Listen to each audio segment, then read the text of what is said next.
Types of relation में जो हम अगला टाइप पढ़ने वाले हैं वो है, थर्ड नंबर में हम पढ़ने वाले हैं आइडेंटिटी रिलेशन। आइडेंटिटी रिलेशन को हिंदी में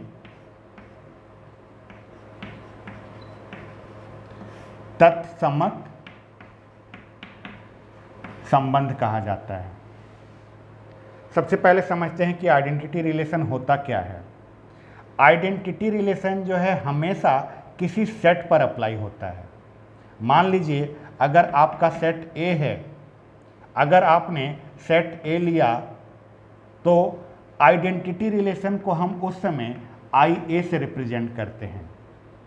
अगर आपने सेट बी लिया होता तब आइडेंटिटी रिलेशन तत्समक संबंध को हम इस कंडीशन में हम आई बी से प्रदर्शित करते।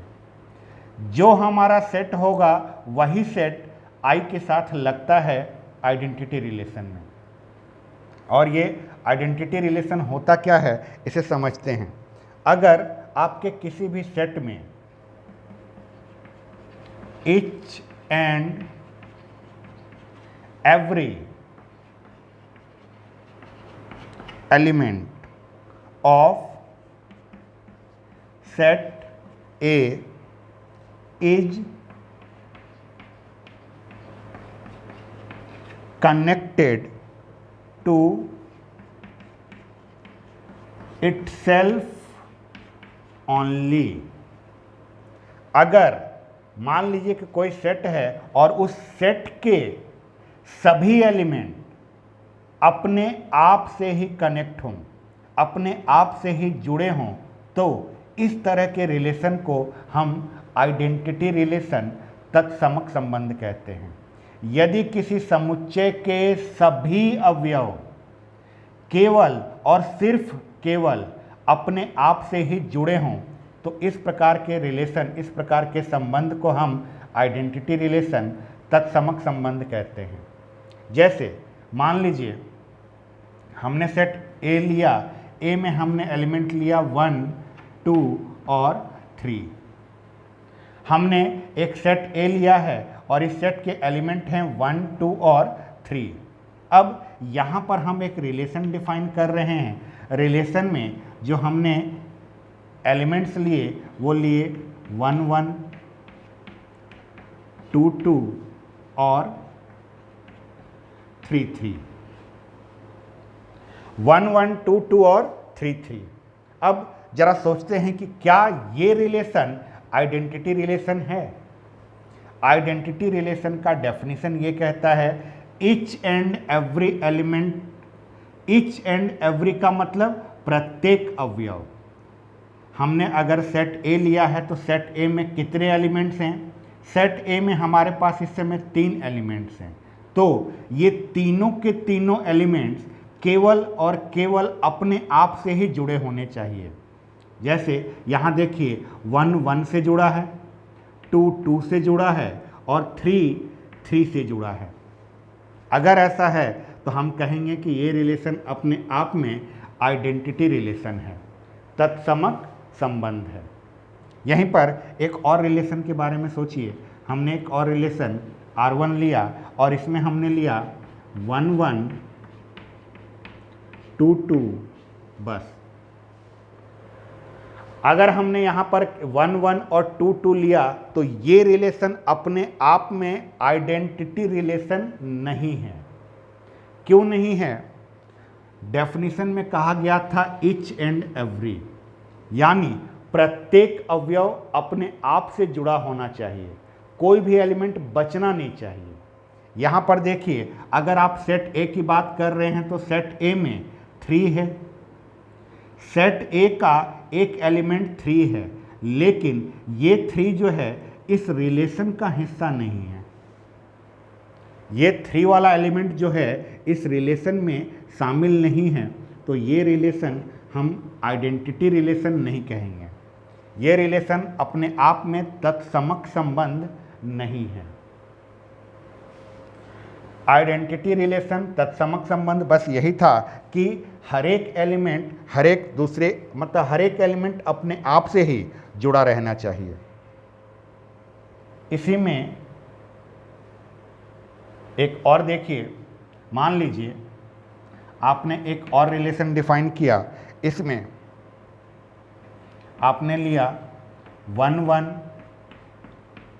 2 2 3 3 और 2 3। आपने जो ये रिलेशन लिया है, इस रिलेशन में जो एलिमेंट्स आपने लिए हैं वो है 1 1 2 2 3 3 और 2 3। क्या ये रिलेशन अपने आप में आइडेंटिटी रिलेशन, तत्समक संबंध है? जी नहीं, ये रिलेशन भी अपने आप में आइडेंटिटी रिलेशन नहीं है। क्यों नहीं है? यहां पर कहा गया था each and every element of set A is connected to itself only. किसी भी समुच्चय के सभी अवयव सिर्फ और सिर्फ अपने आप से ही जुड़े रहने चाहिए, वो किसी और के साथ कनेक्टेड नहीं होने चाहिए। यहां पर देखिए, बात हम सेट ए की कर रहे थे, तो सेट ए में एलिमेंट्स के नाम पर 1 2 3 है। यहाँ पर बहुत अच्छी बात है कि 1 1 है। यहाँ पर अगर 1 है तो इस 1 का कनेक्शन 1 के साथ ही होना चाहिए, जो कि यहाँ मौजूद है। इस 2 का कनेक्शन 2 के साथ ही होना चाहिए, जो कि यहाँ पर मौजूद है। इस 3 का कनेक्शन 3 के साथ होना चाहिए, जो कि यहाँ पर है।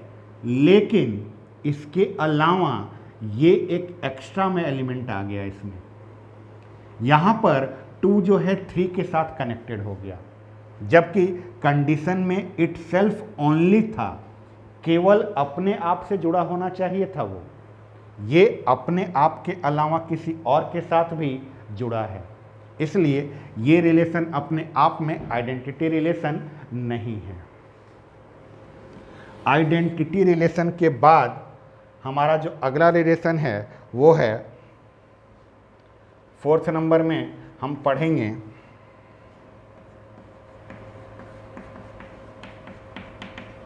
रिफ्लेक्सिव रिलेशन के बारे में। रिफ्लेक्सिव रिलेशन को हिंदी में स्वतुल्य संबंध कहा जाता है। स्वतुल्य संबंध ये क्या होता है, जरा देखिए। ए relation R is said to be reflexive if a relation R is said to be reflexive। चलिए एक सेट ले लेते हैं। in set A if every element is related to itself। क्या होता है रिफ्लेक्सिव रिलेशन, स्वतुल्य संबंध क्या होता है? एक ऐसा रिलेशन किसी सेट में, एक ऐसा रिलेशन किसी सेट में कि उस सेट के सभी एलिमेंट अपने आप से जुड़े होने चाहिए। उस सेट के सभी एलिमेंट अपने आप से जुड़े होने चाहिए। इस तरह के रिलेशन को हम रिफ्लेक्सिव रिलेशन, स्वतुल्य संबंध कहते हैं। जैसे यहाँ पर हमने एक एग्जांपल लिया था, हमने एक सेट ए लिया था। सेट ए में हमने एलिमेंट लिया था 1 2 और 3। यहाँ पर भी हमने सेट ए ले लिया, सेट में हमने एलिमेंट ले लिए 1 2 और 3। हम यहाँ पर एक रिलेशन डिफाइन कर रहे हैं आर। इसमें हमने एलिमेंट लिया 1 1 2 2 3 3। क्या ये रिलेशन अपने आप में रिफ्लेक्सिव रिलेशन है? क्या कहता है रिफ्लेक्सिव रिलेशन का डेफिनेशन, परिभाषा इसकी क्या बताती है? स्वतुल्य संबंध कब होता है? स्वतुल्य संबंध तब होगा कि अगर किसी सेट में उस सेट के जितने भी एलिमेंट हैं वो सारे के सारे एलिमेंट अपने आप से जुड़े हों। हमने सेट ए लिया था, ए में हमारा एलिमेंट 1 2 और 3 था। देखिए 1 1 के साथ कनेक्टेड है, 2 2 के साथ कनेक्टेड है और 3 3 के साथ कनेक्टेड है। तो ये रिलेशन अपने आप में रिफ्लेक्सिव रिलेशन है, स्वतुल्य संबंध है। अब एक और रिलेशन के बारे में बात करते हैं। मान लीजिए हमने एक और रिलेशन R1 लिया, इस R1 को हमने डिफाइन किया 1 1 2 2, बस। क्या ये रिलेशन अपने आप में रिफ्लेक्सिव रिलेशन है? जी नहीं, ये रिलेशन अपने आप में रिफ्लेक्सिव रिलेशन नहीं है। क्यों नहीं है? यहां पर डेफिनेशन में कहा गया था relation R is said to be reflexive in set A if every element, प्रत्येक अवयव, हम जिस सेट के बारे में बात कर रहे हैं उस सेट का प्रत्येक अवयव रिलेटेड होना चाहिए अपने आप से। यहां पर सेट ए में एक एलिमेंट है आपका 3, लेकिन ये 3 जो है अपने आप से, यानी 3 का 3 के साथ यहां पर कनेक्शन नहीं है। 3 का 3 के साथ यहां पर कोई कनेक्शन, कोई रिलेशन नहीं है, इसलिए ये रिलेशन हमारा रिफ्लेक्सिव रिलेशन नहीं होगा। एक और रिलेशन के बारे में हम बात करते हैं। मान लीजिए हमने एक और रिलेशन R2 डिफाइन किया। क्या है इसमें? 1 1 2 2 3 3 और 2 3। जरा इसके बारे में सोचते हैं, क्या ये रिलेशन अपने आप में रिफ्लेक्सिव रिलेशन है? क्या ये संबंध अपने आप में स्वतुल्य संबंध है? देखिए डेफिनेशन क्या कहता है रिफ्लेक्सिव का, कि रिफ्लेक्सिव रिलेशन तब होगा कि अगर जिस सेट की बात हम कर रहे हैं उस सेट का सभी एलिमेंट अपने आप से जुड़ा होना चाहिए। हमने सेट ए लिया है, सेट ए में एलिमेंट के नाम पर 1 है, 2 है और 3 है। देखिए 1 का 1 से कनेक्शन है, 2 का 2 के साथ है, 3 का 3 के साथ भी है, यहां पर 2 का 3 के साथ भी रिलेशन है। तब ये अपने आप में रिफ्लेक्सिव रिलेशन है। जी हां, ये रिलेशन रिफ्लेक्सिव रिलेशन है। यहां पर आप मत देखिए कि 2 का 3 के साथ कनेक्शन है। डेफिनेशन में, आइडेंटिटी में और रिफ्लेक्सिव में बहुत लोगों को इसी बात का कंफ्यूजन होता है। यहां पर आइडेंटिटी के डेफिनेशन में एक छोटा सा वर्ड ओनली लगा हुआ है। छोटा सा वर्ड ओनली लगने का मतलब ये होता है कि यहां पर हर एक एलिमेंट सिर्फ और सिर्फ अपने आप से ही जुड़ा रहना चाहिए। यहां पर वो ओनली वर्ड नहीं है। दोनों में बेसिक डिफरेंस इस ओनली वर्ड का है। यहां पर एलिमेंट अपने आप से ही जुड़ा रहना चाहिए, बस इतनी सी बात है। किसी और के साथ वो जुड़ा है या नहीं जुड़ा है, इसकी यहां पर कोई भी जरूरत नहीं है। मेन चीज यहां पर है एलिमेंट अपने आप से जुड़ा रहना चाहिए। वो किसी और से जुड़ा है, इससे इस पर कोई फर्क नहीं पड़ता। यानी 1 का 1 के साथ रिलेशन है, 2 का 2 के साथ है, 3 का 3 के साथ है। इतना चीज इस डेफिनेशन में फॉलो हो रहा है। 2 का 3 के साथ है, इसमें कहीं पर ओनली वर्ड नहीं लगा है। हाँ, अगर ये ओनली लगा रहता तब हम कह देते कि ये रिफ्लेक्सिव नहीं है। तो ये रिलेशन अपने आप में रिफ्लेक्सिव रिलेशन है। एक चीज और ध्यान से देखिए, ये जो रिफ्लेक्सिव रिलेशन था, ये रिफ्लेक्सिव रिलेशन आइडेंटिटी रिलेशन भी था, है।